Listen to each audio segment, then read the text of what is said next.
Bapak, Ibu, saudara-saudari, adik-adik kaum muda yang terkasih, Shalom, berkah dalam. Semoga kita semua selalu diberikan rahmat kesehatan pada hari ini. Kembali hari ini kita akan mendengarkan dan merenungkan firman Tuhan. Maka mari kita siapkan hati kita. Tuhan sertamu dan sertamu juga. Inilah Injil Yesus Kristus menurut Santo Matius, dimuliakanlah Tuhan.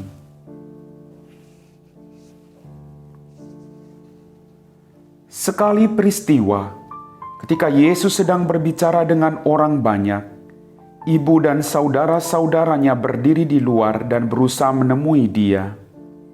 Maka berkatalah seseorang kepadanya, "Lihatlah ibumu dan saudara-saudaramu ada di luar dan berusaha menemui engkau."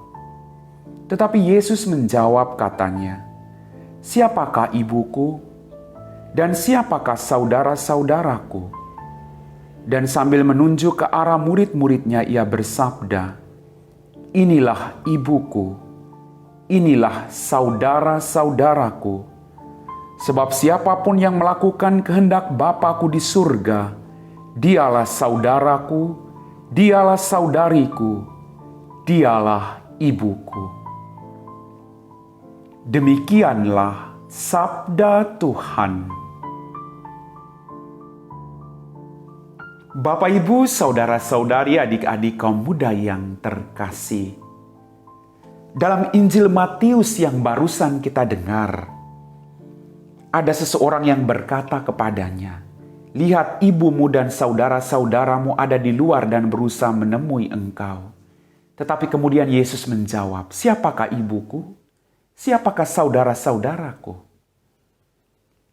Sepintas kalau kita mendengar jawaban Yesus ini, kalau itu ditujukan kepada kita, mungkin kita merasa sakit hati.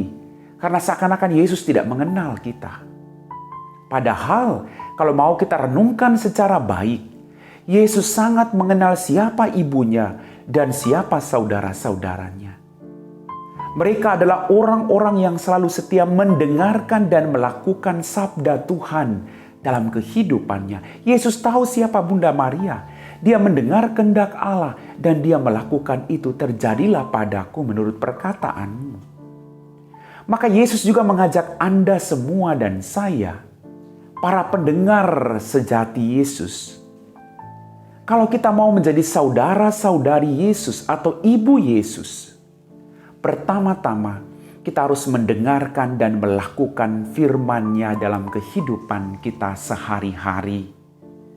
Jadi Yesus tidak menolak Maria, Yesus tidak menolak saudara-saudaranya, tapi Yesus tahu mereka orang pertama yang sudah melakukan kehendak-Nya. Dan Yesus juga mau mengatakan kepada orang-orang pendengarnya pada saat itu, "Kamu juga saudaraku, kamu juga ibuku, kalau kamu mau mendengarkan dan melakukan firman-Ku dalam kehidupanmu." Bapak, Ibu, saudara-saudari, adik-adik kaum muda yang terkasih, Yesus mendefinisikan secara baru dan sangat mendalam apa arti menjadi keluarga sejati bagi Yesus. Orang yang melakukan kehendak Allah sebenarnya adalah saudara, saudari, dan ibu Yesus, serta keluarga Yesus yang sejati. Maka pertanyaan buat kita renungkan pada hari ini adalah, sudahkah kita melakukan kehendak-Nya dalam kehidupan kita masing-masing? Yesus juga mau menunjukkan bahwa Dia adalah pribadi yang tidak terikat pada apapun.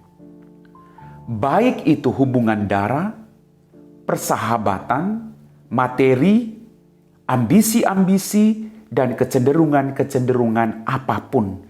Dia mau lepas bebas.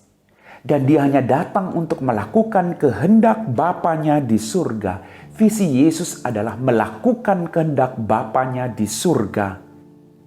Bapak, Ibu, saudara-saudariku yang terkasih, kemampuan untuk lepas bebas dari hal-hal duniawi inilah yang membuat Yesus sampai kepada keyakinan yang mantap bahwa hidup sejatinya hanyalah satu, yaitu melakukan kehendak Bapa di surga. Mari kita belajar dari sikap Yesus ini. Bahwa kita juga dipanggil, kita diutus untuk melakukan kehendak Bapa kita di surga. Bukan supaya kita terkenal, bukan supaya kita dipuji oleh orang lain, tapi supaya Allah semakin dimuliakan baik dalam perkataan maupun perbuatan dirimu sehari-hari. Bapak, Ibu, saudara-saudariku yang terkasih, pertanyaan buat kita renungkan hari ini adalah, sanggupkah kita semua belajar untuk memulai mengambil jarak dengan semua hal-hal duniawi yang kadang mengikat kita, menjerat hidup kita, sehingga firman Tuhan tidak mendapat tempat dalam hati kita, sehingga juga kita tidak mampu melakukan itu. Kadang tawaran dunia begitu enak, begitu bermacam-macam, begitu menarik hati. Tapi kadang tawaran duniawi tidak membawa kita masuk ke dalam kerajaan surga. Masuk ke dalam kerajaan surga, masuk dalam golongan keluarga Yesus yang sejati, kalau kita melakukan kehendak Bapa kita yang ada di surga. Kita mohon rahmat kuasa Roh Kudus untuk membantu kita masing-masing agar kita melakukan kehendak Bapa itu. Mungkin tidak sempurna, mungkin tidak berjalan mulus, tapi kita percaya dengan kuat kuasa Tuhan, kita akan belajar bangkit dari setiap kegagalan kita dan memulai hidup yang baru sesuai dengan kehendak-Nya. Amin. Bapak, Ibu, saudara-saudari, adik-adik kaum muda yang terkasih, setelah kita diresapi oleh firman Tuhan bahwa keluarga Yesus yang sejati adalah orang-orang yang melakukan kehendak Bapa di surga. Yesus tidak mengkhianati Maria dan saudara-saudaranya, tapi Yesus tahu mereka adalah orang-orang yang sudah melakukan itu. Maka kalau kita mau tergolong dalam orang-orang yang disebut sebagai ibu dan saudara-saudarinya, kita juga harus melakukan hal yang sama, yaitu mendengarkan firman-Nya, lalu melakukan itu dengan setia dalam tugas perutusan kita masing-masing. Mari kita siapkan hati kita untuk berdoa. Dalam nama Bapa dan Putra dan Roh Kudus. Amin. Ya Tuhan Allah Bapa kami dalam kerajaan surga, terima kasih atas rahmat dan berkat yang masih Engkau berikan kepada kami masing-masing. Apapun bentuknya. Kami juga mohon Tuhan, ampunilah sekali lagi salah dan dosa-dosa kami sampai hari ini. Bersihkanlah kami, dan biarkanlah kami selalu melakukan kehendak-Mu dalam kehidupan kami. Allah Bapa yang Maha Rahim, kami bukan orang yang sempurna. Tuntunlah kami, bimbinglah langkah hidup kami, agar dalam keadaan apapun juga, kami tetap menjadi perpanjangan tangan-Mu bagi semua orang. Berkatilah orang-orang sakit, orang-orang yang sedang bergumul dengan beban berat. Semoga hari ini mereka mendapatkan kelegaan yang berasal daripada-Mu.